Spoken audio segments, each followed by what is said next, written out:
اللہ الرحمن الرحیم۔ قربانی کی جانوروں کی کتنی عمریں ہوں تو ان کی قربانی جو ہے وہ کرنا جائز ہے، قربانی پر لگ سکتے ہیں۔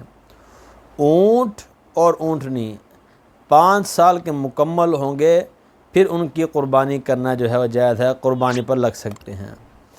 بیل، گائے، بھینسا یہ 2 سال کے مکمل ہوں گے پھر جو ہے یہ قربانی کے لیے لگ سکتے ہیں، قربانی کی جا سکتی ہے ان کی۔ بکرا اور بکری 1 سال کے مکمل ہوں گے پھر جو ہے وہ قربانی کے لگ سکتے ہیں۔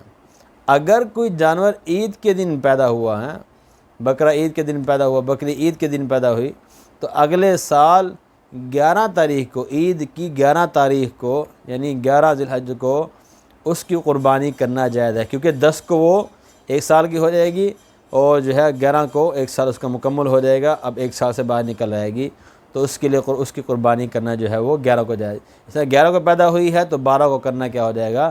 جائز ہو جائے گا۔ جو 12 کو پیدا ہوئی ہے اس کی قربانی جو ہے وہ کرنا جائز نہیں ہوگا، اس کی قربانی پھر اس سے اگلے سال کی جائے گی۔ اسی طرح جو بھیڑ اور دمبہ ہے ان کی بھی 1 سال کی ہو پھر قربانی کرنا جائز ہے، لیکن اگر بھیڑ اور دمبہ اتنا موٹا تازہ ہے، 6 ماہ سے اوپر ہے اور موٹا تازہ ہے کہ اس کو اگر 1 سال کے بھیڑ اور دمبوں کے درمیان کھڑا کر دیا جائے تو پتہ نہیں چلتا کہ یہ بھی 6 ماہ سے یعنی سال سے کم ہے، 6 ماہ سے اوپر ہے، پتہ نہیں چل رہا، تو اس کی بھی قربانی کی جا سکتی ہے، وہ بھی قربانی کے لیے جو ہے وہ لگ سکتا ہے۔